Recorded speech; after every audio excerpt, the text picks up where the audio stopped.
Bonsoir à toutes et tous et bienvenue à ce webinaire de présentation des grands enseignements de l'étude qui s'intitule Isolement des personnes âgées, les impacts de la crise sanitaire et qui est sorti à la fin du mois de mars.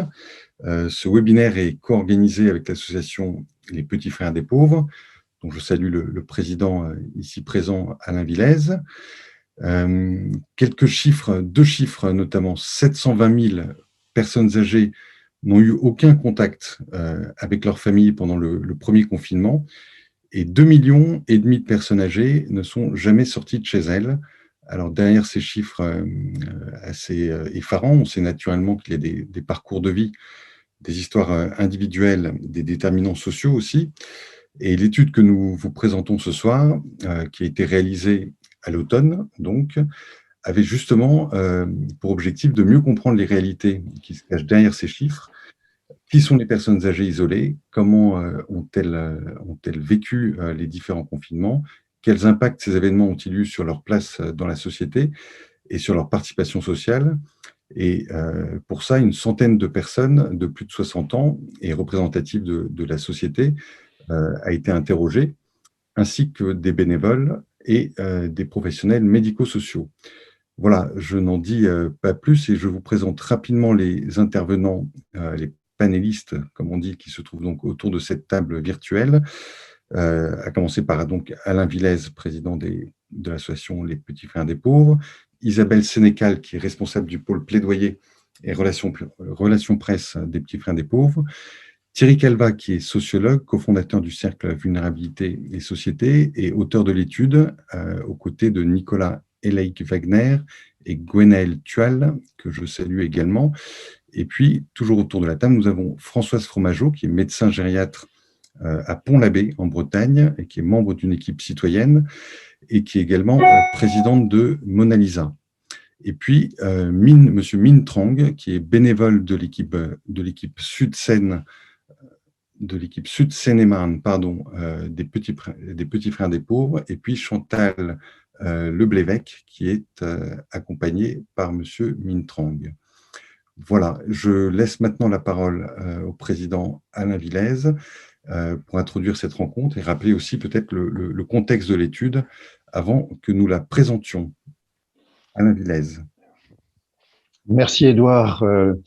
Eh bien, écoute, mesdames, messieurs, chers amis, face à la crise sanitaire sans précédent que nous connaissons depuis plus d'un an, les Petits Frères des Pauvres ont souhaité impliquer leur observatoire de l'isolement dans une analyse des répercussions de la crise Covid et de la première période de confinement sur les personnes âgées. Dans un premier rapport paru en juin 2020, conduit avec l'Institut CSA, opérateur habituel de nos observatoires, nous avons souhaité donner la parole aux personnes de 60 ans à plus, afin qu'elles puissent s'exprimer sur les conséquences du confinement et sur leurs conditions de vie et leur quotidien bouleversés. Les résultats sont accablants, les chiffres, vous venez de les citer, Edouard, 720 000 personnes qui n'ont eu aucun contact avec leur famille, 15%, soit 2,5 millions, ne sont jamais sortis de chez elles et 32% ont souffert de solitude. La quasi-totalité des personnes sollicitées considèrent que la lutte contre l'isolement est un sujet sociétal important qui devrait être mieux pris en compte par les politiques publiques. Au-delà de ces données quantitatives, il nous fallait aller plus loin sur des aspects plus qualitatifs. C'est à cette fin que nous sommes engagés en coopération avec le Cercle Vulnérabilité et Société, que je remercie encore de cette coopération, pour analyser davantage le vécu et le ressenti au cours de cette première période de confinement. C'est par des entretiens plus approfondis, conduits auprès de 100 personnes résidant dans 5 régions, que l'étude a été conduite. Vous verrez dans les résultats qui vont vous être présentés, combien les personnes interviewées ont vécu différemment cette période. Plus que jamais, le pluriel s'impose pour caractériser les ressentis de ces personnes. Ainsi, le confinement a été plus douloureusement ressenti par les classes d'âge les plus élevées, ce n'est pas une surprise, mais il fallait l'observer, Ce sont les populations aux ressources les plus faibles qui ont le plus mal vécu le confinement et le train de mesures de restriction de liberté qui l'accompagnent. Ce sont de véritables fractures qui se sont creusées au sein de la population âgée, mettant en lumière un régime de la triple peine qui associe tragiquement grand âge, isolement, faibles ressources, pour ne pas dire pauvreté, et perte d'autonomie. Ce qui frappe dans ce recueil de paroles, c'est aussi la souffrance ressentie par l'impossibilité de se toucher entre proches et qui s'est malencontreusement concrétisée par cette regrettable consigne d'invitation à la distanciation sociale. En filigrane, c'est bien la représentation de la vieillesse qui est questionnée. La crise sanitaire a contribué à associer systématiquement vieillesse et fragilité. Et il s'en est fallu de peu que la préconisation de confinement soit reconduite au-delà du premier confinement pour les personnes de plus de 70 ans, seuil qui s'est insidieusement abaissé au fil du temps à 65 ans. Il aura fallu les délibérations du Comité national d'éthique pour que le gouvernement renonce à cette conception déficitaire de l'avance en âge. Non, tous les vieux ne sont pas dépendants. Non, ils ne résident pas tous en EHPAD. Non, ils ne sont pas qu'une charge pour notre système de protection sociale.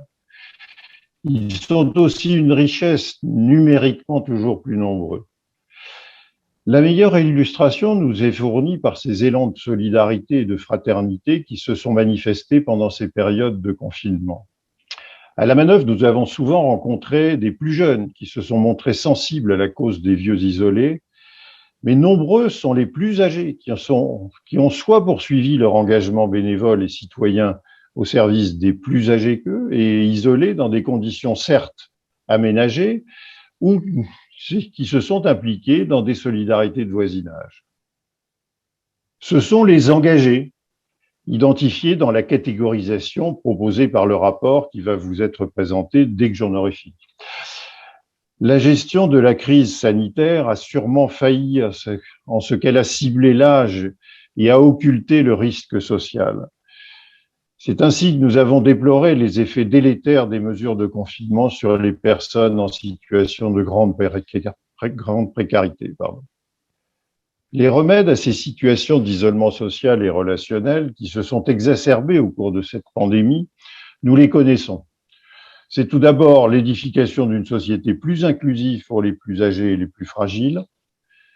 Cela nécessite donc de réhabiliter l'image du vieillissement et de la vieillesse, de promouvoir une politique d'aide à l'autonomie qui englobe à la fois la lutte contre l'isolement et l'instauration d'un véritable droit à prestation de compensation des situations de handicap qui prennent en compte non seulement les aides aux actes essentiels de la vie, mais aussi la participation à la vie sociale, et sans la barrière d'âge fatidique des 60 ans. Malheureusement, le projet de loi Grand Âge et Autonomie, qui devait s'atteler concrètement à ces sujets, continue à jouer les arlésiennes et s'est retrouvé repoussé une fois de plus sine die.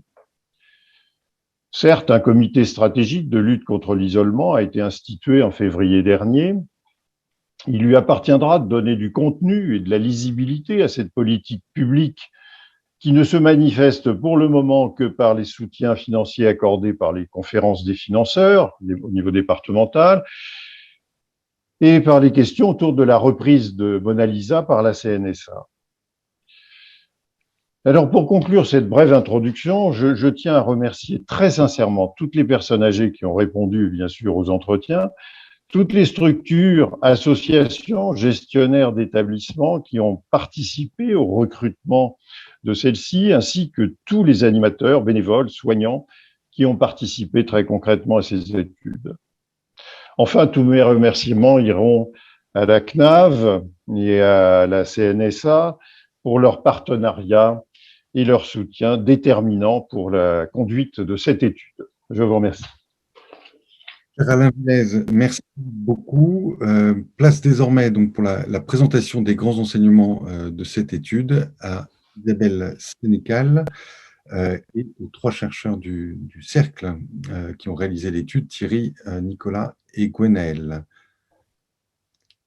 Merci Edouard. Avant de présenter les résultats, on va revenir un petit peu en arrière, une période finalement pas si lointaine que ça, mais qui nous paraît une éternité avant la crise. Alors, le but, c'est de vous faire un petit état des lieux des connaissances qu'on avait sur l'isolement et de la situation des personnes âgées. Bon, tout d'abord, pour les participants, je vais revenir sur ce que c'est la différence entre solitude et isolement. Donc, solitude, c'est un ressenti. C'est bien entendu intéressant à mesurer au niveau de la fréquence, puisqu'on c'est intéressant de savoir si les personnes âgées sont seules de temps en temps, se sentent seules de temps en temps, ou tous les jours. Il est évident que plus la personne se sent seule tous les jours, bien évidemment, il y a des risques d'isolement. L'isolement, lui, se mesure avec des critères qui sont des nombres de contacts par rapport à des réseaux de sociabilité. Donc, c'est la famille, c'est les amis, les voisins, le tissu associatif également. Donc, ce sont des critères qui ont été établis en 2003. Et du coup, c'est intéressant quand même d'étudier avec l'évolution de la société l'impact, par exemple, de l'exclusion numérique. C'est un outil important pour avoir du lien. On l'a bien vu pendant la crise depuis plusieurs mois. C'est aussi important d'étudier les contacts du quotidien des personnes âgées, même si ce sont des relations de service. Je pense aux commerçants, je pense aux professionnels de santé, c'est-à-dire tout cet écosystème qui fait que la personne a un entourage. Et bien entendu, il ne faut pas oublier la qualité de la relation, avoir quelqu'un à qui se confier, pouvoir compter sur quelqu'un. Voilà. Donc, au niveau d'un portrait type de la personne âgée isolée, ce qu'on sait bien évidemment, c'est que ça touche les femmes, les personnes de plus de 85 ans et les personnes en précarité. Alors, on a des cumulards, je devrais même parler de cumulards plutôt, puisque ce sont les personnes qui sont au minimum vieillesse. Et je vous incite à aller voir une étude qui est sortie fin 2020 de l'adresse et qui confirme bien que les bénéficiaires de l'ASPA sont les personnes les plus à risque au niveau de l'isolement. Autre information importante, ce sont les déterminants territoriaux. Donc, c'est un isolement voilà, qui va être différent en fonction des territoires, donc avec un isolement assez fort sur des petites communes, un isolement également très fort et un risque d'isolement très fort dans les quartiers politiques de la ville. Ce qui est intéressant à savoir, c'est que l'isolement est différent des personnes âgées, est différent que ça soit en milieu urbain. Il est accentué par des relations de voisinage amoindries et par une plus faible solidarité. En milieu rural, c'est surtout accentué par la raréfaction des commerces, des services, des transports. Quant aux quartiers politiques de la ville, donc ce sont des territoires à fort risque d'isolement des personnes âgées, motivés par une invisibilité. Depuis des années, les politiques publiques se sont concentrées soit sur la jeunesse, soit sur l'insécurité. Et je vais vous donner un dernier exemple récent. En juin 2020, le Conseil national de la ville a sorti un avis sur l'après-crise dans les quartiers politiques de la ville. Ils avaient précisé qu'un avis serait consacré au vieillissement, ce qui est intéressant parce qu'il y a peu de documentation sur le vieillissement dans ces quartiers-là. Cet avis était prévu fin 2020, on l'attend toujours. Concernant les politiques publiques, bon, vous vous souvenez tous, il y avait le choc de 2003 avec la canicule. Donc, ça a donné lieu à des mesures. Donc, le plan canicule, l'été, qui fonctionne très bien, des aménagements dans les établissements, mais finalement, rien de concret sur les situations d'isolement des personnes âgées. 10 ans après, un petit peu plus de 10 ans après, on a eu Mona Lisa, mais donc Alain Villez en a parlé, mais son financement n'était pas pérenne. Là, Mona Lisa a été repris par la CNSA. Et donc, au niveau de la crise du Covid, en effet, des récentes initiatives, donc on peut parler des rapports de Jérôme Gage avec ses préconisations mises dans un rapport final sorti l'été dernier, et le tout récent comité stratégique installé par Brigitte Bourguignon, auquel participent bien entendu les petits frères des pauvres. Mais on voit bien, donc la crise de la Covid a révélé à nouveau au grand jour les situations d'isolement des personnes âgées, a permis à plein de citoyens de comprendre ce que c'était, parce que même les citoyens qui entourent leurs proches âgés, avec le premier confinement, ont vécu des situations difficiles en étant éloignés de leurs proches.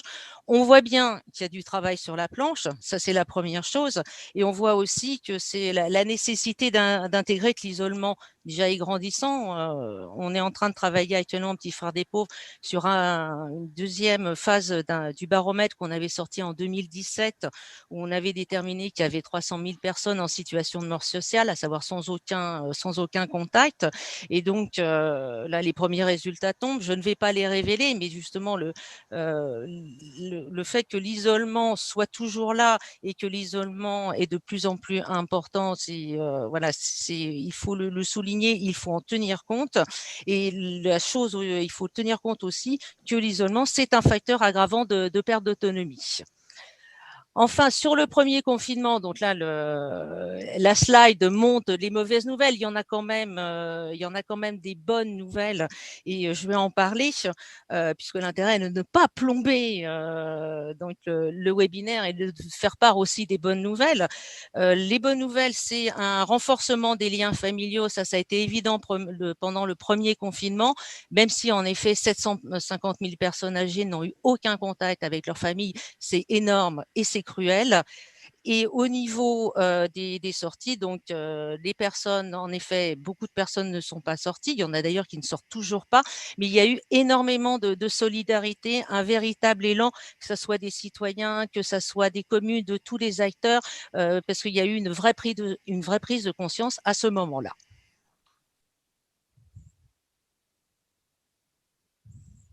Maintenant, je vais laisser la parole à Gwenaëlle. Ça marche, merci Isabelle. Bonjour à tous. L'idée là, c'est de pouvoir synthétiser les différents points de méthodologie de l'étude en question. Donc, on va vous présenter quelques points sur la slide suivante. L'idée, c'est quoi? C'est qu'en fait, à la suite des constats donc de juin 2020 qui vous ont été partagés, eh bien l'objectif, il était de pouvoir approfondir de manière qualitative le retentissement à long terme du Covid-19, auprès des personnes de plus de 60 ans. Et c'est une spécificité de cette étude, c'est-à-dire de le faire en recueillant, en accueillant les paroles, les expressions des personnes âgées elles-mêmes. Il y a 4 points de méthodologie que j'aimerais souligner. Le premier, c'est qu'il s'agit d'une étude qualitative à distance des événements. L'idée, c'était d'avoir une temporalité qui vienne compléter les travaux qui, l'an dernier, étaient en train d'être initiés par d'autres acteurs, et en essayant, en tout cas en visant, à apporter davantage de prise de recul et d'objectivation sur les différents vécus. Le deuxième aspect, c'est qu'il s'agit d'une investigation dans 5 régions. Ça vous a été partagé. Et pourquoi 5 régions? Eh bien, ce choix avait été opéré donc au cours de l'été 2020, avec le souhait de proposer une vision territoriale représentative des régions à la fois très touchées par le virus, donc à l'époque notamment Grand Est, moyennement, Île-de-France, ou de manière plus faible, même si le plus faible est bien évidemment à relativiser, comme la Bretagne. Et au final, cette distinction, eh bien, ça a avéré assez peu pertinente dans la mesure où il y a eu une généralisation de la pandémie sur l'ensemble du territoire et où on n'a pas pu percevoir en tout cas des différences territoriales marquées. Le troisième aspect, c'est que cette étude donc a été constituée de 100 entretiens qualitatifs, semi-structurés, menés auprès de personnes de plus de 60 ans, avec pour objectif d'avoir la meilleure représentativité des situations. Et donc, nous avons apporté une attention à ce qui est par exemple un nombre suffisant de personnes par tranche d'âge, donc 60, 69, 70, 79, etc., jusqu'à plus de 100 ans. De même qu'une attention a été portée au recueil de paroles de personnes ayant des difficultés d'expression orale ou verbale. D'ailleurs, plus d'un tiers des personnes interrogées avaient indiqué avoir fait l'expérience de la maladie ou d'un handicap pour elles-mêmes ou pour un proche. Une attention également au genre. 2 tiers des personnes interrogées étaient des femmes, 1 tiers des hommes. Une attention au lieu de vie. Un peu plus de la moitié des personnes interrogées résidaient à domicile, l'autre moitié en établissement, EHPAD, résidence autonomie, service autonomie. D'autres personnes résidaient en habitat dit alternatif, et puis d'autres personnes encore étaient sans domicile fixe. Attention également aux revenus. C'est-à-dire qu'un tiers avait un revenu mensuel compris entre 1 000 et 2 000 euros, 28% un revenu supérieur à 2 000 euros et puis 22% un revenu inférieur à 1 000 euros, de manière là aussi à avoir une représentativité des tranches de revenus concernées, sachant qu'un nombre assez important de personnes n'étaient pas en mesure de pouvoir nous communiquer leurs revenus en raison de tutelle, curatelle ou autres situations.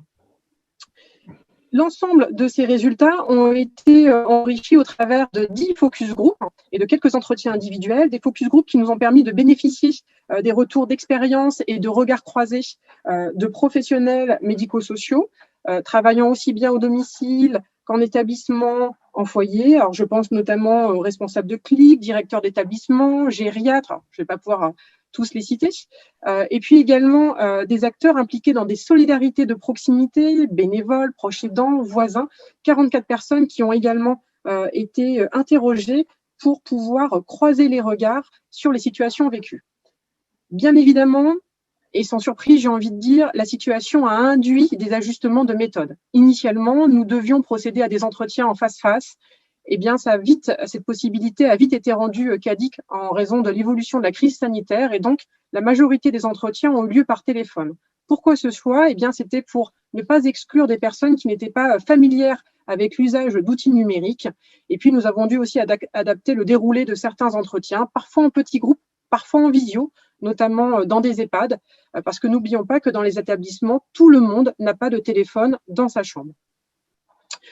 On avait anticipé des difficultés de recrutement plutôt au domicile. Il se trouve que ça a plutôt été du côté des EHPAD que ça a eu lieu et que nous avons dû ajuster nos stratégies de recrutement. Et là aussi, je remercie tous ceux qui ont permis de rendre possible le recueil et les expressions de chacun.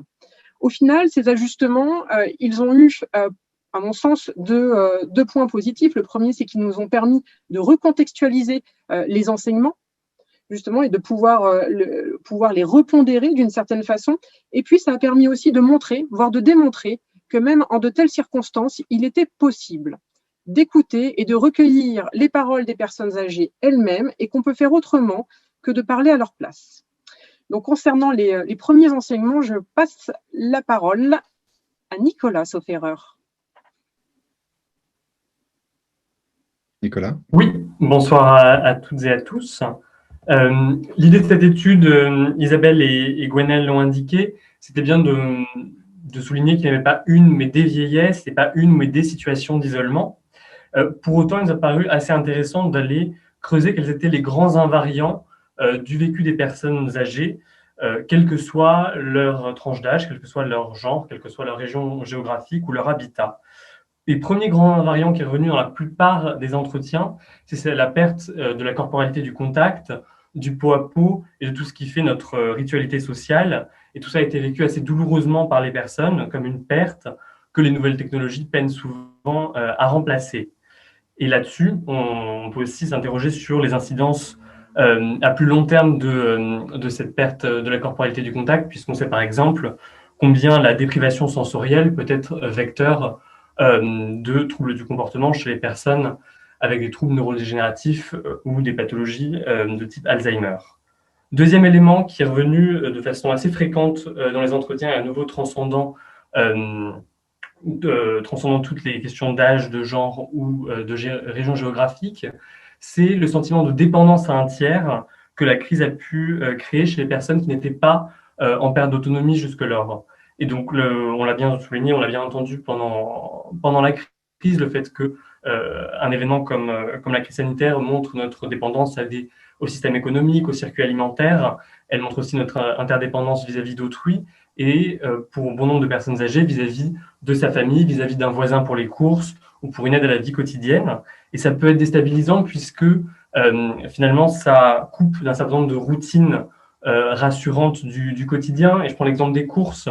On a beaucoup parlé de toutes ces solidarités qui se créent autour des courses et auprès des personnes âgées. Et beaucoup, finalement, a posteriori, nous indiquent combien ça n'a pas forcément été très bien vécu de leur part, puisque on a le sentiment de perdre un peu le contrôle sur son quotidien. On perd la petite sortie qui fait le sel de la vie. On n'a plus forcément maîtrise complète de ses dépenses. Et on a ce sentiment d'être dépendant en permanence d'autrui. Troisième grand invariant qui revient dans les entretiens, c'est un rapport assez légitimiste et conciliant vis-à-vis de la gestion de la crise. C'est-à-dire que quand on demande aux personnes interrogées finalement quelle est leur opinion quant à la gestion de la crise par les pouvoirs publics, ce qui revient la plupart du temps, c'est ils font comme ils peuvent, si l'État dit, moi je fais. Là-dessus, on observe un petit distinguo au niveau de l'âge, puisque chez les personnes entre 60 et 70 ans émergent des critiques et des poches de résistance un peu plus nettes, qui peuvent être sûrement le reflet d'une génération plus 68arde que gaulliste, et qui a plus tendance à verbaliser de façon un peu plus frontale ces critiques. Et là-dessus, l'épisode qui reste quand même marquant pour bon nombre de personnes interrogées, c'est, comme beaucoup l'appellent, le fiasco des masques, qui reste plusieurs mois après assez structurant de la façon dont elles perçoivent la gestion de la crise. Et globalement, sur cette question de la gestion de la crise et du traitement médiatique, ce que les personnes regrettent beaucoup, c'est le sentiment de la part des pouvoirs publics et dans le traitement médiatique, d'être désigné comme, d'être victime, de la crise, d'être victime du virus et d'être victime d'un taux de létalité particulièrement significatif les concernant, de participer pleinement à l'effort collectif, de se confiner, d'interrompre son lien et ses activités sociales avec autrui, et en même temps d'être désigné, plus ou moins indirectement, plus ou moins implicitement, d'être désigné coupable de tout cela. Donc voilà, ça s'est revenu et ça a émergé aussi progressivement dans les entretiens au fur et à mesure qu'on les conduisait et au fur et à mesure que la question des souffrances des étudiants émergeait dans l'agenda médiatique. Quatrième invariant qui revient de façon assez fréquente dans les entretiens et qui a aussi trait à la question du traitement médiatique, c'est cette effraction du réel de la mort et du deuil. Et donc, ce que beaucoup de personnes relèvent, c'est finalement le décompte morbide qui est énoncé chaque soir par les pouvoirs publics ou par le ministre de la Santé et qui les a beaucoup marqués, qui a fait que beaucoup se sont écartés après coup des circuits classiques télévisuels parce qu'elle considérait assez violent psychiquement ces énumérations. Là-dessus, la crise a pu aussi, beaucoup de personnes nous l'ont confié, réactiver des situations de deuil passé, et beaucoup de personnes estiment, à contrario, faire face de relativement bien aux événements et éventuellement à l'isolement que ces événements créent, parce qu'un deuil qu'elles ont connu par le passé les a blindées. C'est une expression que beaucoup de personnes ont utilisée. Et donc là-dessus, on voit bien combien la crise a eu des incidences sur la santé psychique et sur la santé mentale des personnes. Or, quand on leur demande si elles ont vu leur médecin généraliste depuis la fin du déconfinement et si elles ont évoqué avec lui l'incidence qu'a pu avoir la crise sur leur quotidien et sur leur santé psychique, très très peu de personnes indiquent que ça a été le cas. Et donc là, une très très grande majorité des personnes qu'on a pu interroger avaient vu un médecin depuis le déconfinement, et moins de 10% des personnes qui avaient vu un médecin lui avaient parlé plus spécifiquement ou avaient été interrogées sur l'incidence de la crise sur leur santé psychique, ce qui interroge sur la prise en compte de ce sujet dans le parcours de soins. Et enfin, thématique qui nous a paru assez frappante finalement dans les entretiens conduits, c'est l'association quasiment automatique qui était opérée entre personnes âgées, perte d'autonomie et EHPAD. Et donc aux yeux de beaucoup de personnes, c'était une association qui a été faite parfois de manière plus ou moins consciente, mais voilà, être personne âgée en France en 2021 égale être en perte d'autonomie, égale être en EHPAD. On peut imaginer là-dessus que c'est une association qui existait déjà dans l'inconscient collectif par le passé et que le traitement médiatique de la crise, particulièrement focalisé sur les EHPAD, a pu renforcer. Mais c'est particulièrement frappant et quand on sait que moins de 10% des personnes âgées résident en EHPAD, on peut s'interroger sur cette invisibilité du domicile. Voilà, Thierry, c'est à toi. Avec le micro. Voilà, avec le micro, c'est beaucoup mieux. J'écoutais religieusement l'ensemble des enseignements de façon assez rapide, puisque je vois que l'heure tourne et j'imagine que de toute façon, on aura des réactions. Un des éléments qui est un des éléments centraux finalement dans la révélation qu'a pu nous faire ces études et qui s'est dessiné en fait au fil des entretiens, c'est qu'on a beaucoup, et vous aurez comme moi remarqué qu'on a beaucoup parlé de fractures intergénérationnelles, mais au fil des entretiens est apparue une autre forme de fracture, ou en tout cas de risque de fracture, qui est d'ordre plutôt intragénérationnel, puisque au sein d'un ensemble de personnes âgées, avec une amplitude très large d'âge sur lequel je reviendrai dans quelques instants, et on s'est aperçu que, à la lueur et à la faveur de la crise, 4 familles s'étaient dessinées et qui étaient des familles extrêmement différentes, parfois hétérogènes, parfois proches.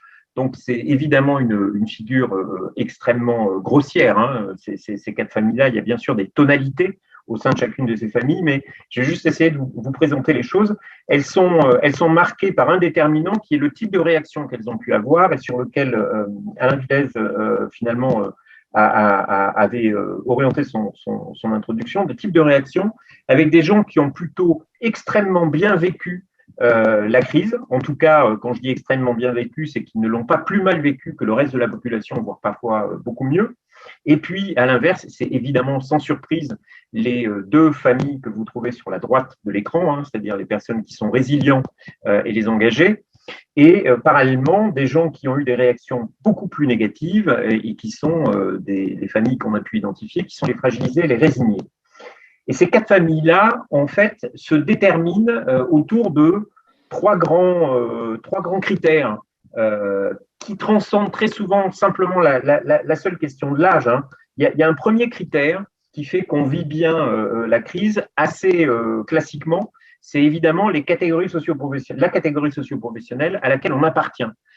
Et de façon assez classique, plus vous appartenez à une catégorie socio-professionnelle élevée, donc avec derrière des revenus, des moyens, et qui signifie aussi revenu moyen, signifie habitat. Donc c'est là où vous allez, notamment dans les catégories socio-professionnelles les plus élevées, avoir des endroits où vous avez par exemple un jardin, dans lequel vous avez la possibilité de finalement être confiné, mais tout en étant une partie à l'extérieur, en étant aidé ou accompagné. C'est évidemment dans les catégories de résilients et d'engagés que vous recrutez le plus de gens qui ont des CSP+. Et évidemment, les fragilisés, les résignés sont ceux qui ont les catégories socio-professionnelles les plus faibles. Au-delà de ce premier facteur qui est quasiment, j'allais dire, du domaine du truisme, il y a un deuxième facteur qui est intéressant, c'est que, et ça a été dit, mais de façon rapide, c'est que c'est aussi chez les personnes les plus résilientes et les plus résignées que vous recrutez les personnes qui ont des histoires de vie, qui sont des histoires de vie extrêmement singulières. C'est dans ces populations-là, notamment, que le fait d'avoir eu affaire à une situation de handicap, le fait d'avoir eu affaire à une situation de maladie, donc d'une certaine façon à un accident de la vie et que vous avez plus ou moins surmonté, eh bien, ce critère-là va faire en sorte que vous allez vivre, on va dire, de façon plutôt neutre à légèrement négative la situation. Et donc, vous allez vous retrouver dans une famille qui sont soit les résignés, soit les résilients. Et puis, le troisième aspect, qui est peut-être le plus important, je pense, à la lueur des entretiens qu'on a pu avoir, sachant qu'une population de 100 personnes, la tentation est grande de dire on a interrogé 100 personnes, donc on va pouvoir faire des pourcentages. D'ailleurs, on s'y est un peu livré, mais ça a un aspect significatif, mais qui n'est pas forcément représentatif. Donc, on a regardé comment s'était passé finalement ce confinement, et le lien social, qui est le troisième facteur, est sans doute le plus déterminant. C'est-à-dire qu'on s'est aperçu que plus le lien social était important de façon prééminente à la crise, et plus finalement vous aviez un vécu de la crise qui était un vécu de la crise qui était plutôt positif.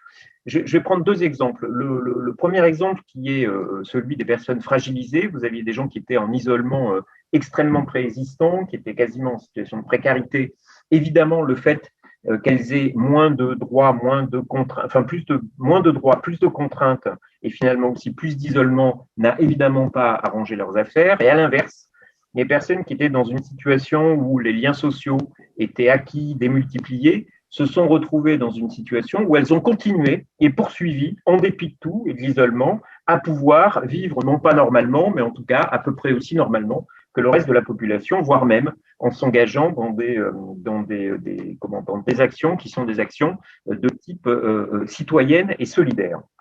Donc, 4 grandes familles, je vois que l'heure tourne, hein, peut-être qu'il y aura des questions, mais 4 grandes familles qui nous montrent en fait aussi en creux, et derrière ce risque de fracture intragénérationnelle, le fait que ce que l'on a traditionnellement l'habitude de baptiser, je vais le dire un peu trivialement, une espèce de galaxie des seniors ou de galaxie des personnes âgées, en fait, est au contraire constituée d'une multitude, pour reprendre le mot fameux, d'archipels, dont on voit que ces archipels ont eu tendance, à la faveur d'un événement qui est un événement assez traumatique et qui est un événement de crise, à s'éloigner possiblement les uns des autres, ce qui devrait vraisemblablement aussi nous amener à revoir peut-être la façon un peu monolithique qu'on peut avoir de regarder les personnes âgées, puisqu'on est sur des amplitudes d'âge qui vont de 65 ans à parfois plus de 100 ans, et qu'on considère finalement un seul ensemble qui serait homogène, qui serait les plus de 65 ans, ce qui a un sens à la fois au plan de la démographie et de la sociologie assez limité. Je rends désormais l'antenne. Merci Thierry. Bon, je vais faire les transitions. Il était prévu que vous les fassiez par vous-même, mais bon, je vais la faire cette dernière transition. Il nous reste 10 minutes de présentation. La question qui se pose, c'est finalement comment cette étude invite à réinventer concrètement, voilà la slide, la lutte contre l'isolement. Donc, pour y répondre, Isabelle Sénécal, en espérant, voilà, elle a pu ouvrir son micro, et Gwenaëlle Tual, vous avez 10 minutes. Merci. On va tenter de respecter, et on va tenir ce pari-là de respecter le chrono.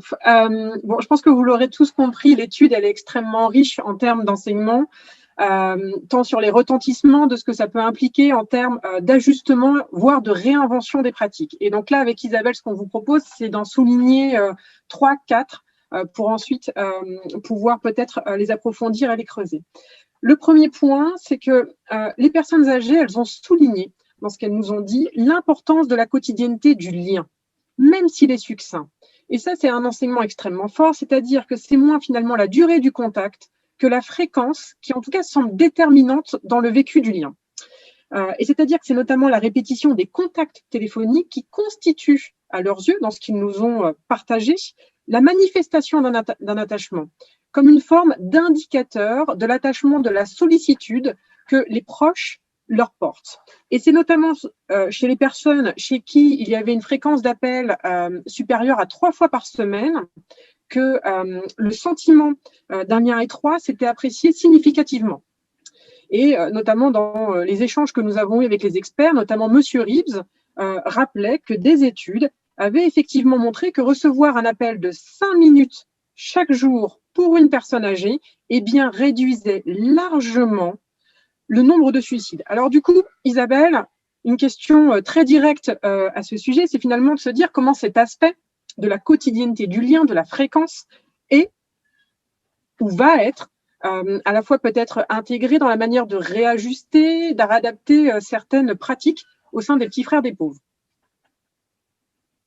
On va parler d'accompagnement téléphonique, qui est une pratique qui existe chez les petits frères des pauvres, mais c'est vrai que la crise et le premier confinement, par la force des choses, a complètement modifié les pratiques d'accompagnement habituelles des petits frères des pauvres, avec une forte adaptation dès les premiers jours du confinement des équipes, et tout le monde a pris son bon vieux téléphone. C'est vrai qu'on parle beaucoup de numérique, mais le bon vieux téléphone, il est toujours là, et en effet, il fonctionne très bien.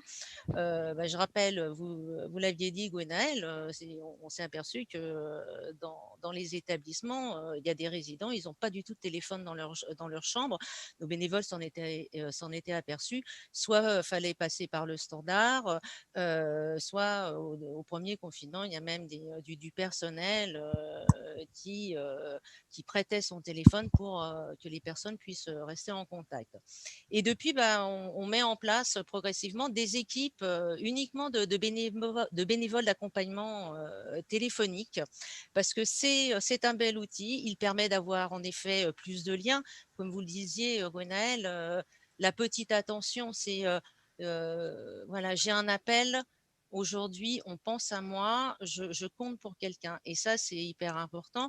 Et cet accompagnement téléphonique, il vient en complément, bien entendu. Hein, il ne remplace pas le contact en vrai. Mais ce contact, cet accompagnement téléphonique apporte aussi plein de richesses. On l'a vu sur l'étude. Hein, les entretiens se sont faits par téléphone. C'était le cas aussi des entretiens qui avaient été faits lors de l'étude qu'on avait sortie en juin 2020. Et les personnes âgées au téléphone sont bavardes, se confient, disent énormément de choses d'une richesse incroyable. Donc oui, le téléphone est un outil vraiment à considérer.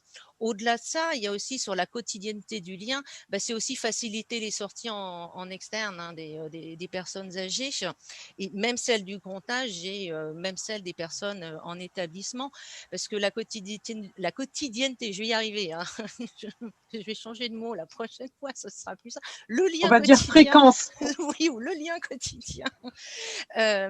C'est aussi du lien de rencontres informelles, aller vers les autres, aller sortir, aller faire ses courses, pouvoir rencontrer des gens, leur parler quelques instants, partir en vacances, s'échapper un peu de son univers. Et donc, tout ça, permettre de transformer actuellement les modalités d'entrée en interaction avec l'autre. Donc, l'accompagnement téléphonique en fait partie, bien entendu.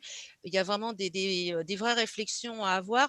Attention, par contre, hein, il y a un risque possible, c'est que certains veuillent transformer l'accompagnement téléphonique en service à la personne, et qu'on finisse par proposer à un moment à une personne âgée isolée de payer pour pouvoir parler à quelqu'un. Donc là, c'est vraiment une alerte à avoir. Merci. Alors du coup, tout à l'heure, Nicolas a évoqué notamment le retentissement de la crise sur la santé, et plus précisément la santé psychique. C'est vrai qu'il y a un enseignement quand même qui a été frappant au sein de cette étude, c'est-à-dire qu'à la fois la majorité des personnes indiquaient avoir vu leur médecin traitant depuis au moins le déconfinement, et dans le même temps, elles indiquaient ne pas avoir fait de point avec ce dernier sur l'impact du confinement sur leur santé à la fois physique et également psychique, voire même que la question ne se posait pas d'une certaine façon dans les éléments qui étaient remontés. Qu'est-ce que ça vous a inspiré, justement, ce résultat, cet enseignement par rapport à vos pratiques ? Alors, on avait vu, hein, c'est lors du rapport qu'on a sorti en juin 2020, l'impact fort de la crise sur la santé physique, hein, bien entendu, le premier confinement très dur, donc au niveau, par exemple, mobilité, hein, ça c'était extrêmement dur. On avait vu un impact très fort, hein, sur la santé mentale. Et en effet, le rapport qu'on a travaillé ensemble, ça a permis de voir que les personnes âgées ont réussi à voir, hein, au fil des mois leur médecin, que les traitements courants, ils avaient réussi à les suivre, que les visites courantes, les visites de suivi en général avaient été faites, et que dans leur visite au médecin, en effet, on reprenait les traitements, on reprenait le suivi traditionnel, mais peu ou pas de questions justement sur l'impact de la crise. Et pourtant, il est extrêmement fort. On le voit, on a beaucoup parlé ces derniers temps de l'impact de la crise sur la santé mentale de la population, usée par des mois de stratégie de stop and go, de l'impact sur la santé des jeunes, l'impact sur la santé des vieux, hein, je vais faire l'opposition, aller jusqu'au bout de l'échelle de la vie, est aussi très important. Et puis, autre chose, on le voit bien que l'isolement, c'est un facteur aggravant de perte d'autonomie, de souffrance souffrance psychique durable et il faut vraiment en tenir compte. Donc, nous, on pense qu'en effet, et c'est une des propositions qui a été faite dans le rapport, que la santé psychique soit prise en compte déjà dans le parcours de soins qui passe par le médecin de proximité qui est le généraliste. Et au-delà, peut-être qu'il faudra aussi une vraie réflexion sur le développement de la gériatrie. Jusqu'à présent, la gériatrie, c'est souvent de la gériatrie en médecine d'hôpital. C'est pas une médecine de ville. Il y a de plus en plus de personnes âgées avec des besoins spécifiques. Et donc, il y a évidemment une réflexion à avoir à ce sujet. Et du coup, transition est faite avec un autre constat fort des entretiens que nous avons eus. C'est cette non-connaissance, et quand je le dis, ça n'est pas dans une optique ou une vision de sachant, mais cette non-connaissance des actions publiques, puisque notamment le 5e risque, la loi grand âge et autonomie, en fait, il faut se remettre dans le contexte au moment où l'enquête se déroule. Dans le même temps, dans les médias notamment, que ce soit télé ou presse écrite, il y a des prises de parole, du politique, pas que, mais du politique notamment, au sujet du 5e risque, la création de la branche, la loi grand âge autonomie, etc.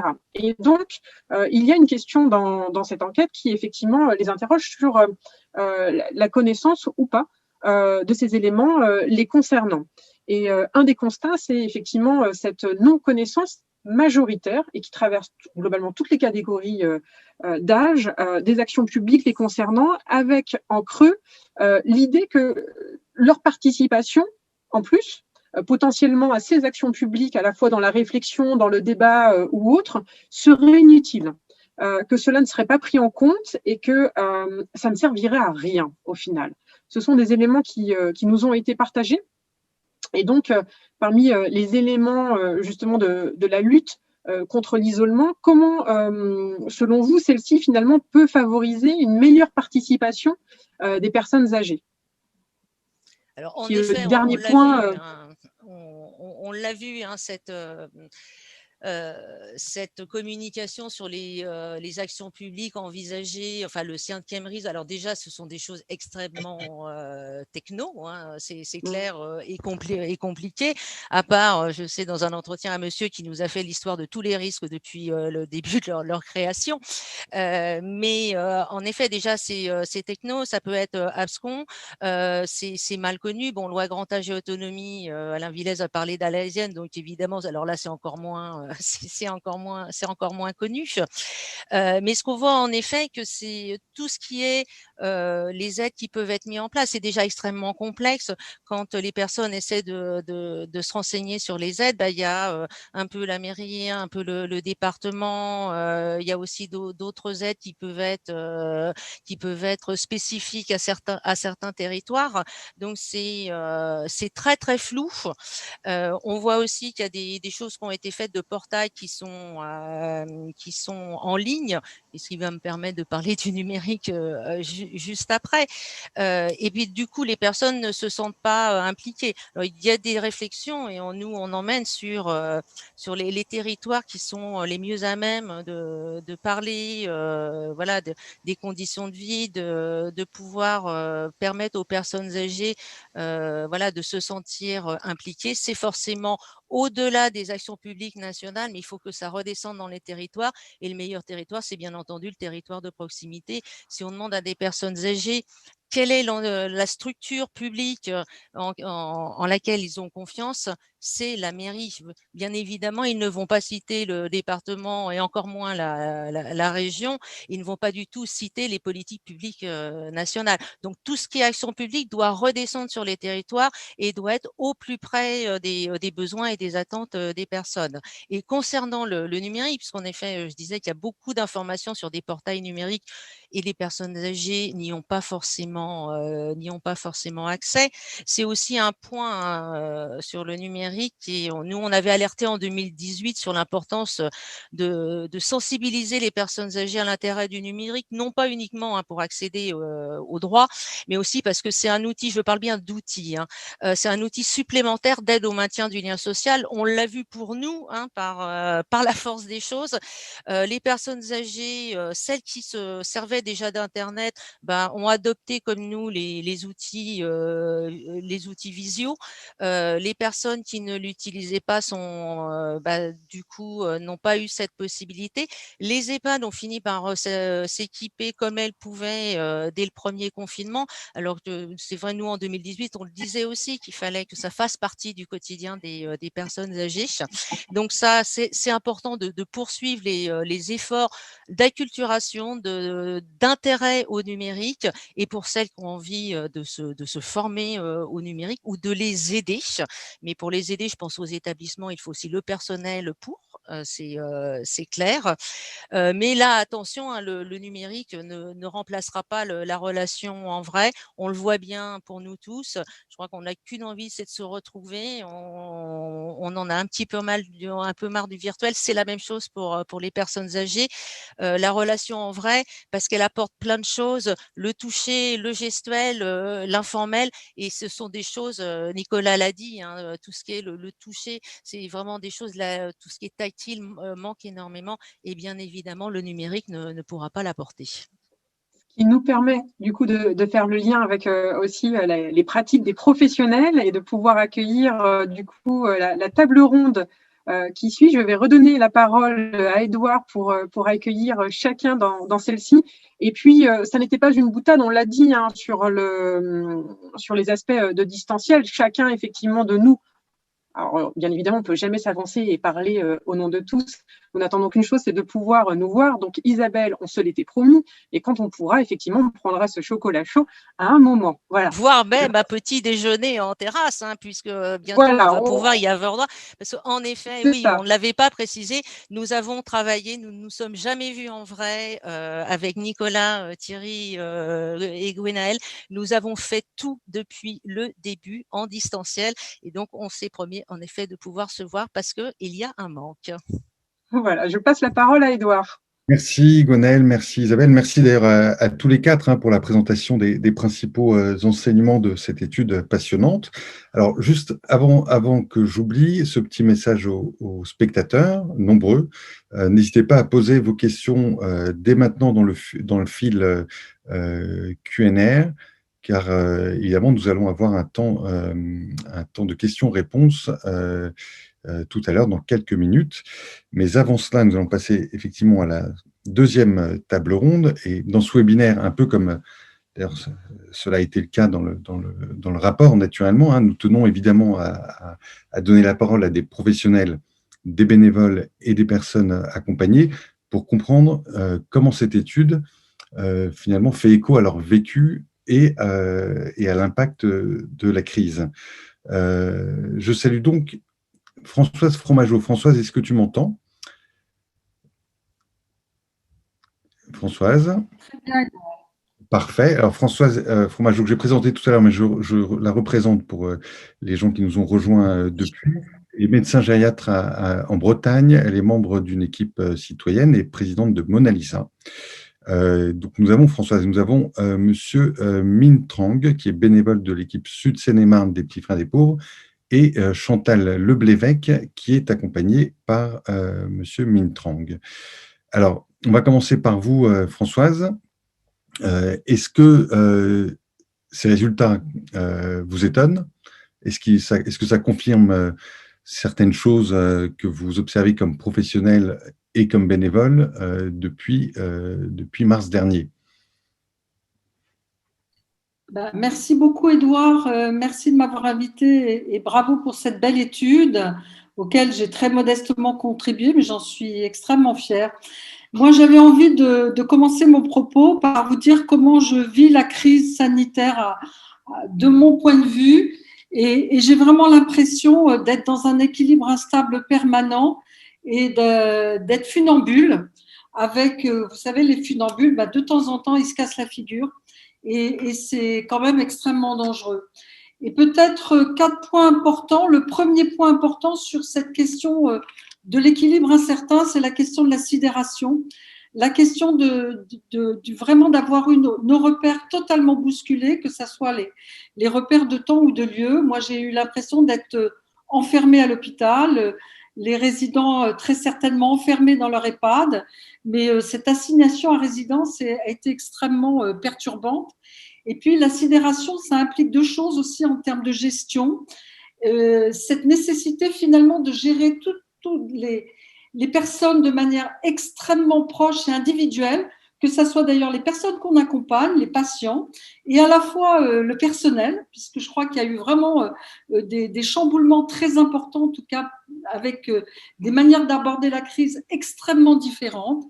Et puis peut-être aussi de répondre à ces injonctions ministérielles permanentes, une adaptation permanente avec quelque chose qui était aussi extrêmement important et qui reste d'ailleurs toujours assez important, c'est la question du temps pour se parler, du temps pour expliquer, du temps pour que les choses puissent être appropriées et puis du temps pour que les personnes adhèrent. Donc ça, c'est vraiment la question de la sidération, c'est vraiment… Et mine de rien, ça a été extrêmement prégnant. Le deuxième point, c'est la question de comment continuer à faire société malgré ces injonctions paradoxales de gestes barrières. Je ne reviendrai pas, tout le monde comprend ce qu'on veut dire, de masques.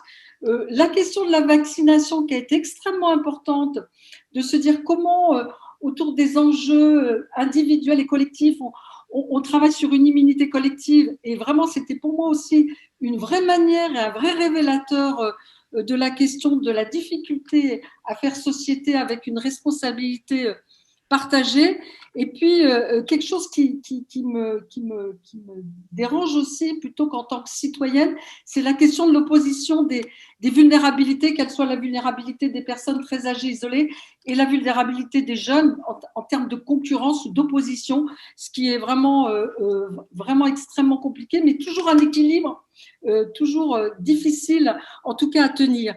Le troisième équilibre difficile à tenir, c'est la question de la préservation de l'écosystème relationnel de proximité. Vous en avez beaucoup parlé. Certaines personnes âgées ne tenaient leur salut que de l'extérieur. Donc, au-delà aussi, là, évidemment, la densité du lien, mais aussi la qualité du lien. Et je pense que là, il y a beaucoup de choses aussi dont il faudra tenir compte. La question de la santé, on en a parlé, de l'isolement social, je suis médecin. Aujourd'hui, je crois que tous mes confrères ne peuvent plus nier, en tout cas, cet impact très important de l'isolement social sur la santé globale et sur la perte d'autonomie.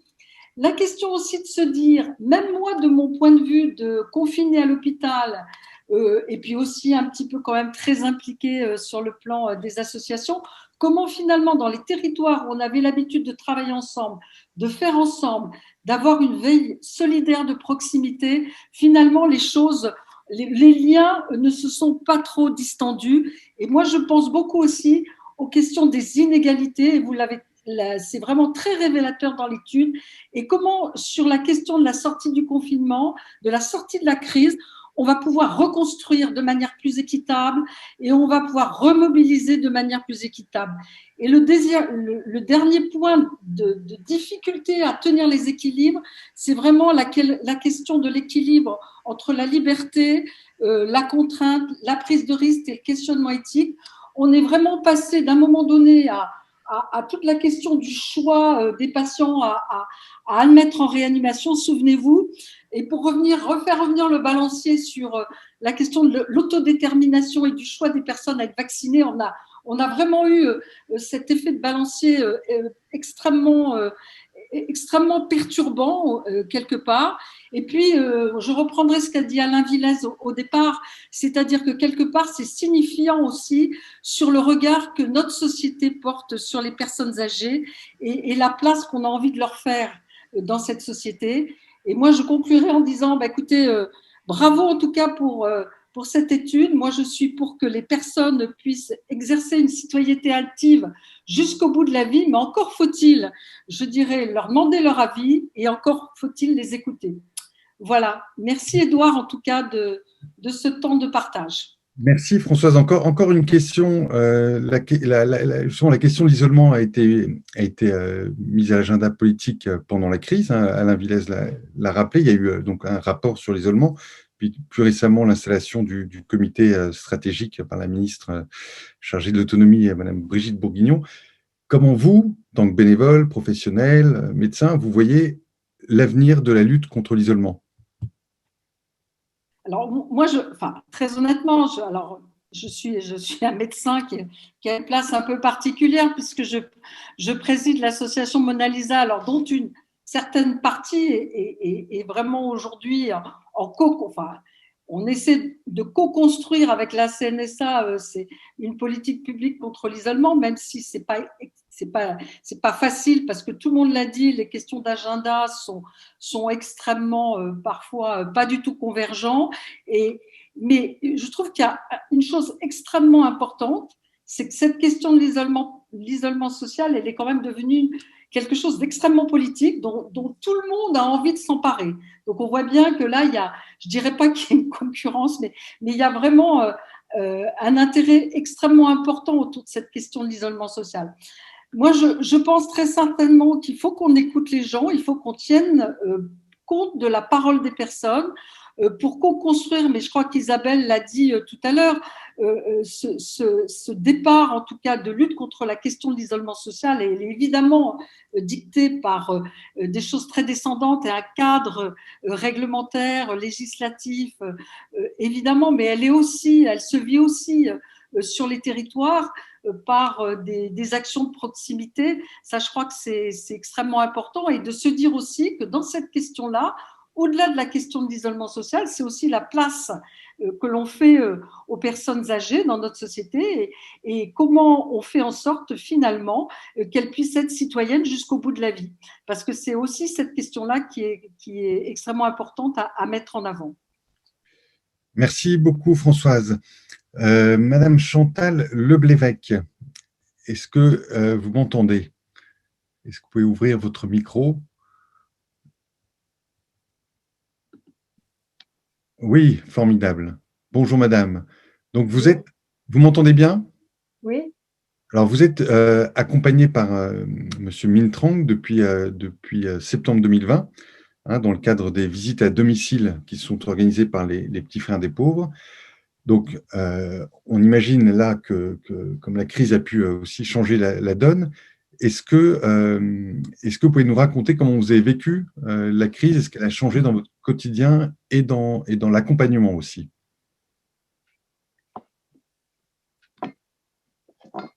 Vous m'avez entendu? Vous avez entendu la question? Non. Vous pouvez le reposer la question plus fort, s'il vous plaît. Alors, je vais essayer un peu plus fort. Oui, est-ce que vous pouvez nous raconter comment vous avez vécu la crise et ce qu'elle a changé dans votre quotidien et aussi dans l'accompagnement? pour l'accompagnement, oui, c'est vrai, c'est intéressant. Mais ouais, la crise est là. Alors, peut-être que la personne qui est à côté peut Est-ce que, répéter ma question. allô? Est-ce que vous m'entendez? Je suis Mintrang. Oui, on vous entend. Donc, pour situer rapidement le contexte, je suis à domicile de Chantal Leblévec pour la conférence. Oui.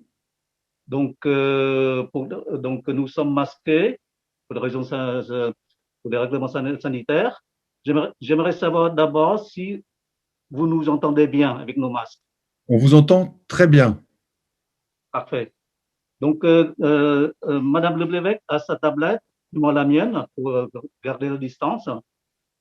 Donc, pour lui faciliter l'écoute, je lui ai prêté un casque et elle a essayé de parler, mais est-ce que vous avez compris ce qu'il a dit? Non, pas tout à fait. Est-ce que vous pouvez lui demander comment elle a vécu la crise et ce que ça a changé dans son quotidien? Oui, la question pour vous, Chantal, c'est que comment vous avez vécu la crise? Parlez pour moi parce que là, je n'entends rien et ça me met le casque. Ah, attendez.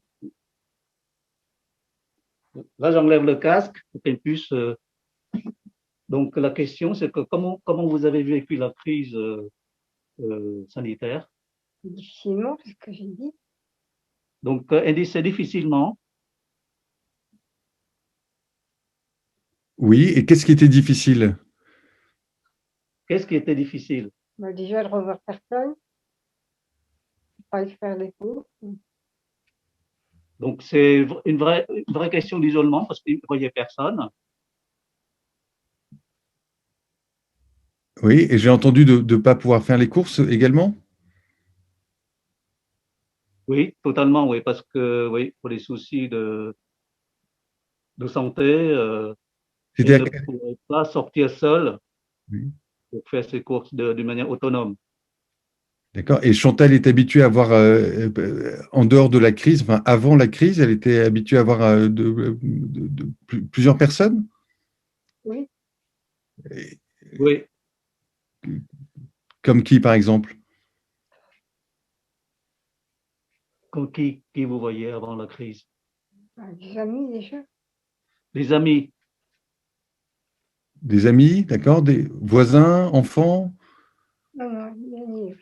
Des amis, d'accord. Donc qui passaient plus et qui restaient chez eux. oui, c'est ça. D'accord. Et vous, Mintran, comment est-ce que vous avez vécu aussi la crise et qu'est-ce que ça a changé aussi dans l'accompagnement, puisque vous l'accompagniez depuis Oui, donc septembre. là, du coup, je reviens sur ma tablette. Est-ce que vous m'entendez bien? Vous me voyez ou non? On vous entend, on vous entend. Et vous pouvez me voir ou non? Non, on vous voit pas. Attendez, est-ce qu'on Vous vous voit? prenez la caméra. Si, ça y est, on vous voit, on vous voit. D'accord. Donc d'abord, je me présente, Mintran. J'ai rejoint l'association pour les petits frères des pauvres au mois de septembre 2020. Et j'accompagnais Chantal Leblévec depuis cette date-là. Donc, j'ai pas connu, dans le cadre de l'association, j'ai pas vécu le premier confinement au mois de mars 2020 avec la personne accompagnée. Et par contre, j'ai vécu le deuxième confinement au mois de novembre, jusqu'à maintenant.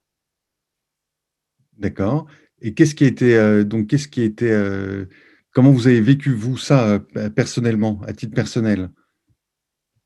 Donc, personnellement, c'est une expérience extrêmement riche pour moi parce que je pense que donner de son temps pour accompagner les personnes âgées, euh, surtout pendant cette crise sanitaire, je pense que c'est très important pour rendre un petit peu la vie moins difficile pour nos aînés. Donc, nous avons essayé d'organiser, dans la mesure du possible, euh, des sorties. Oui, Par exemple, l'année dernière, nous avons organisé une sortie pour visiter une verrerie dans la région Soisy-sur-École. oui, Leblévec a pu participer avec d'autres PA et d'autres bénévoles de l'équipe de Molin. Nous avons organisé des petites rencontres au domicile pour fêter la galette, vous voyez, pour fêter l'anniversaire des personnes âgées. Donc, tout ça, ce sont des petites touches dans les liens sociaux qu'on essaie de mettre en place pour accompagner nos aînés. d'accord. Ça, ce sont Mais- des très belles expériences oui. pour nous tous. Merci beaucoup, Mintrang. Et une dernière question courte. Là, vous avez parlé de votre vécu. Est-ce qu'il y a eu des choses qui vous ont surpris dans les résultats de cette étude? Surprise, non, mais j'ai appris beaucoup de choses au travers du document qui m'a été transmis. J'ai relevé, par exemple, parmi les enseignements décrits dans l'étude, le cas de Chantal Bleu-Blévesque, parce que quand vous parlez de l'enseignement de mémoire numéro 5, concernant l'émergence de la fracture intragénérationnelle, Oui, en 4 grandes familles, le cas de Chantal Bleu-Blévesque, c'est vraiment le cas d'une personne fragilisée. dans la famille fragilisée. Pour des questions de rupture de lien social, vraiment l'isolement, la souffrance de Chantal Leblebec, c'est vraiment l'isolement. Parce qu'il n'a plus personne de la famille. Donc il a vécu des deuils en dehors des crises sanitaires, mais des deuils personnels qui c'était une grande souffrance pour elle. Donc c'est vraiment une personne qui est dans une situation extrêmement fragile. D'accord. Bien, Minh Trong et chère madame, merci beaucoup. Et Françoise, merci beaucoup pour vos témoignages à tous les trois. Le temps passe, donc on va maintenant ouvrir virtuellement les échanges. Mon cher Nicolas, est-ce qu'il y a des questions à remonter? Oui, rebonsoir. Alors, il nous reste 20 minutes et donc il y a un petit module de questions-réponses dont beaucoup d'entre vous se sont déjà emparés. On va essayer de répondre au plus grand nombre de questions. On va peut-être les prendre 3 par 3. Donc, il y a plusieurs questions qui concernent la sortie de crise et comment l'accompagner au mieux pour les personnes âgées. Quelles seront les problématiques qui vont persister et comment y répondre côté professionnel comme côté association. Il y a des questions aussi qui ont trait au développement du numérique, à la culturation numérique qui a connu un grand bond pendant la crise. Comment la concrétiser, comment la pérenniser. Donc voilà, il y a plusieurs questions. Une personne qui demande, est-ce bien adapté aux personnes âgées d'avoir des tablettes dans les EHPAD? Ne faut-il pas prévoir, par exemple, des budgets pour des outils adaptés, des grands écrans? Aujourd'hui, dans certains endroits, c'est complètement abandonné depuis le déconfinement. Alain Villès, Thierry, ou je ne sais pas qui veut commencer à répondre.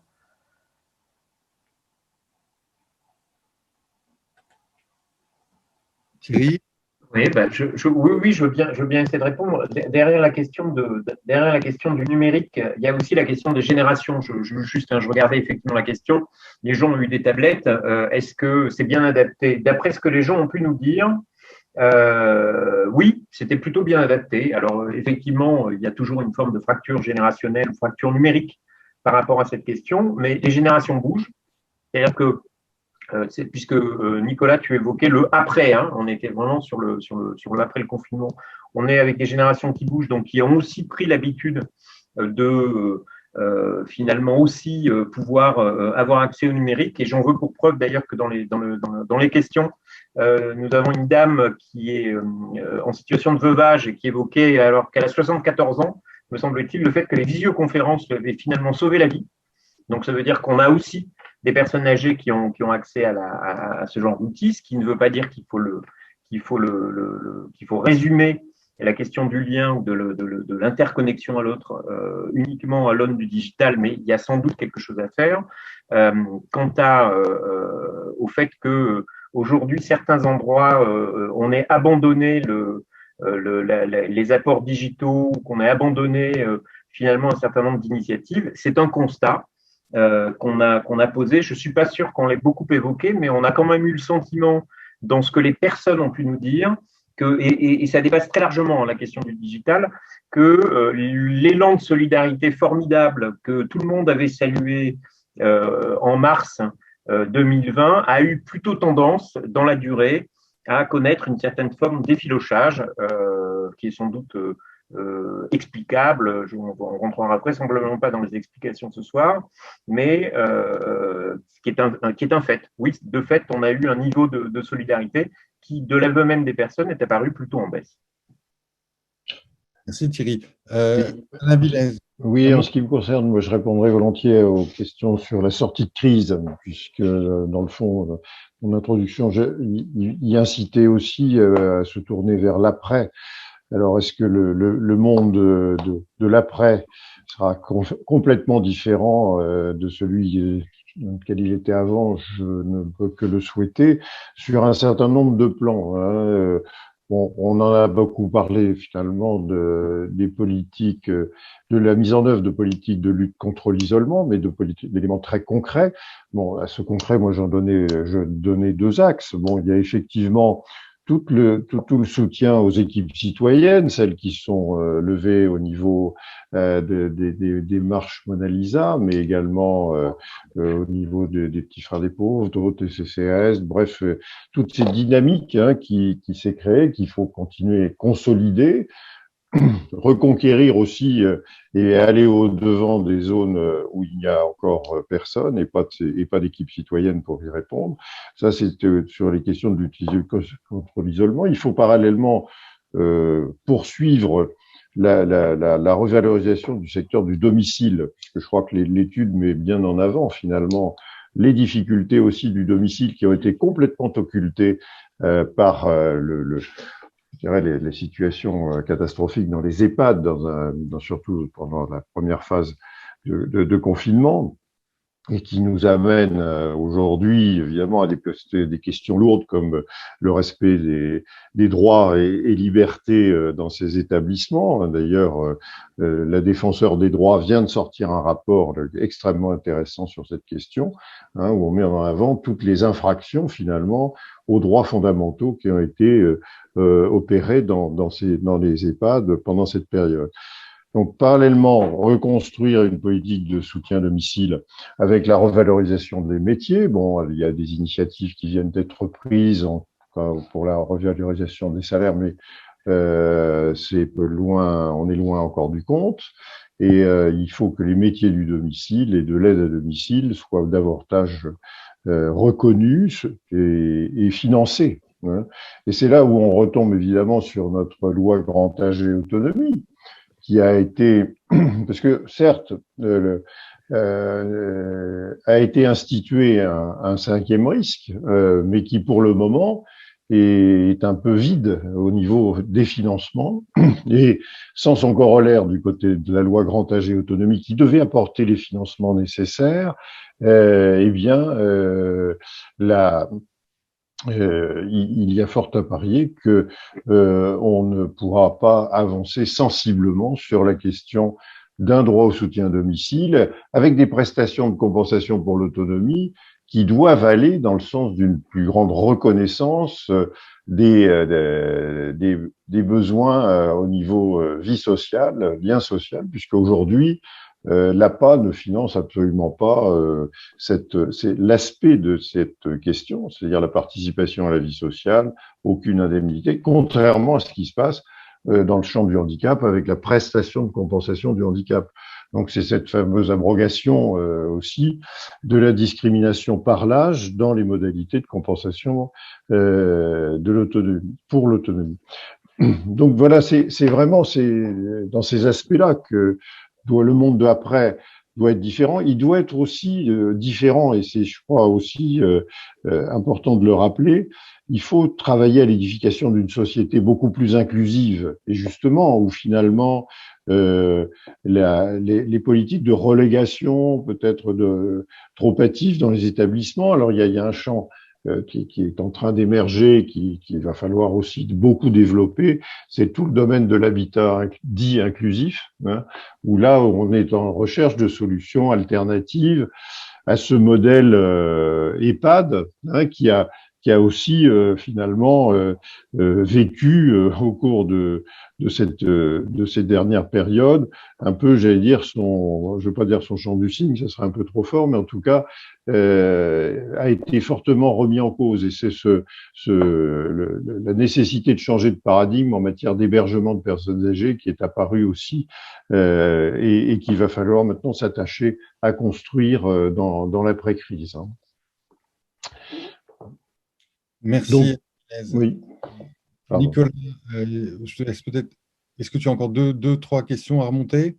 Oui, alors quelques questions, peut-être une question très concrète sur l'étude qui nous présente 10 préconisations. Comment est-ce qu'elles ont été élaborées? Ensuite, il y a une question à nouveau sur l'étude.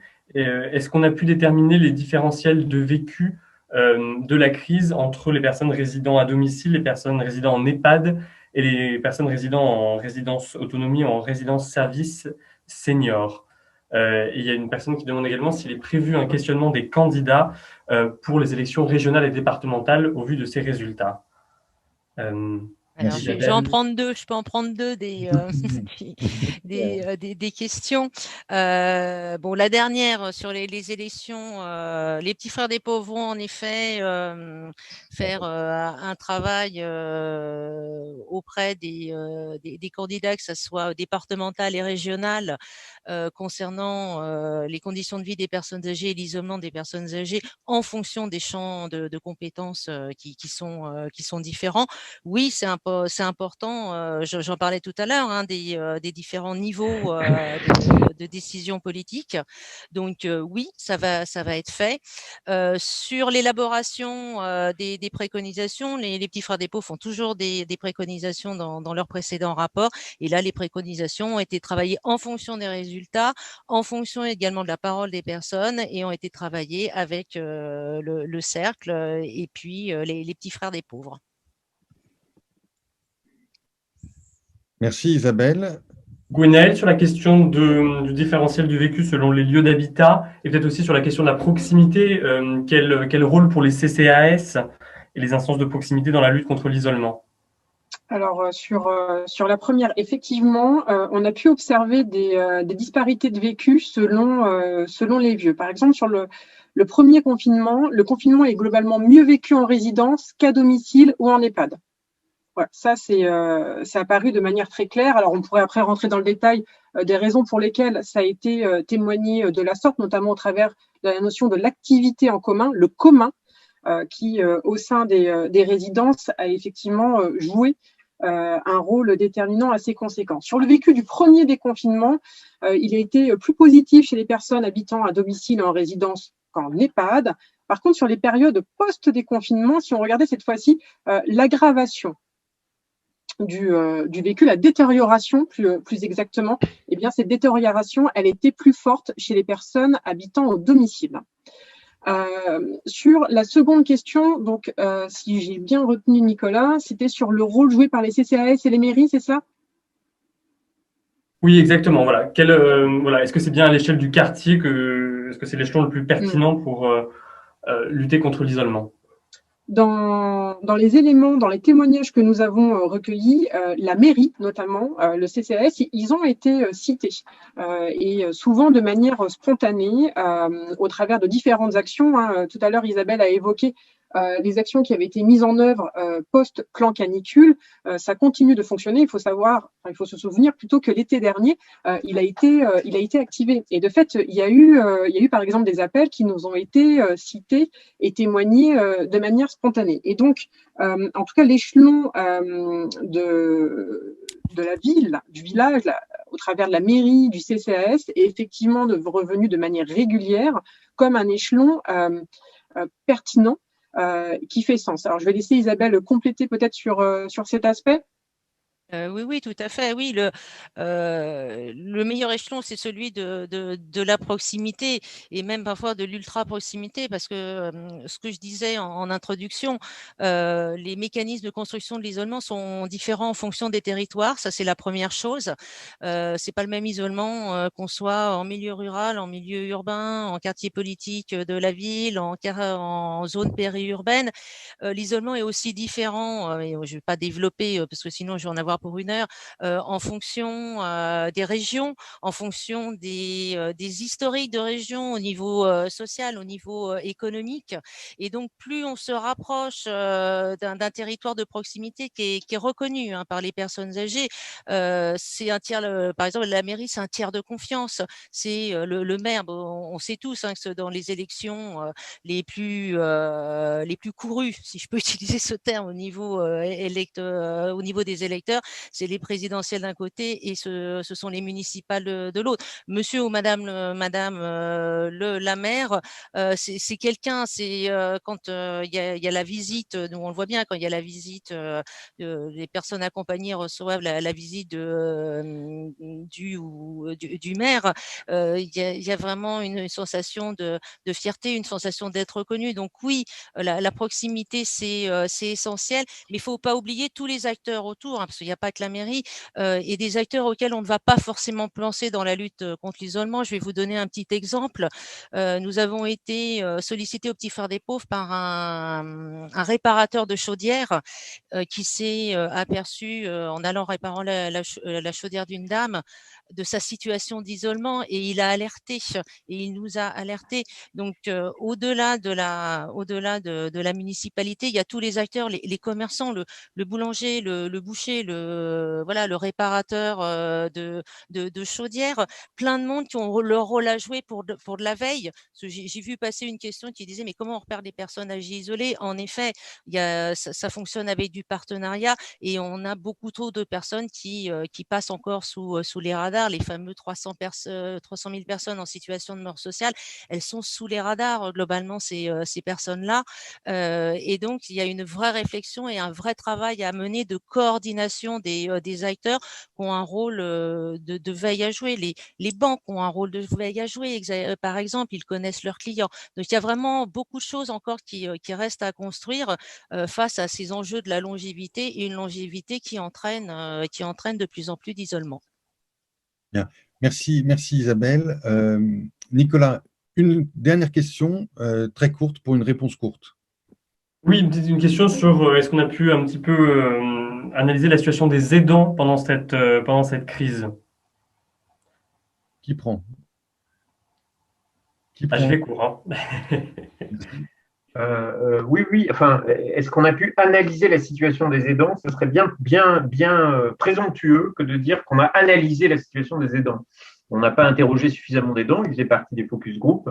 Mais oui, on a pu avoir d'une certaine façon un retour de la part des aidants, et les aidants qu'on a pu avoir dans le cadre des focus group qu'on a menés étaient plutôt des aidants, on va dire, majoritairement plutôt sur un registre de revendication et finalement d'insatisfaction par rapport à des parents qui étaient placés en EHPAD. Voilà, on peut dire ce genre de choses. Si la question porte là-dessus, c'est effectivement, voilà, on avait des gens qui étaient un peu à la fois sidérés, pas forcément très satisfaits de la façon dont ça s'était passé, et qui souvent, par rapport à ce que des professionnels pouvaient nous dire, étaient dans un travail un peu de projection négative par rapport à la réalité qui était projetée à la fois par les professionnels, voire par les personnes elles-mêmes qui étaient dans les EHPAD. Voilà, il y a une forme de décalage dans les représentations.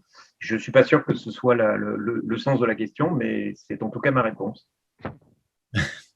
Merci Thierry. Nous arrivons à l'heure dite. Je voudrais vraiment remercier les participants d'avoir suivi ce webinaire. Je vais laisser 2 minutes à Alain Villez, s'il le souhaite, pour conclure. Je vais laisser donc le mot de la fin. Merci aux participants. Merci à Isabelle Sénécal. Merci Thierry, Nicolas, Gwenaël. Merci Françoise. Merci Monsieur Mintrang, et merci Madame Chantal Leblévec de votre participation. Cher Alain Villez, je vous laisse la fin. Merci Edouard.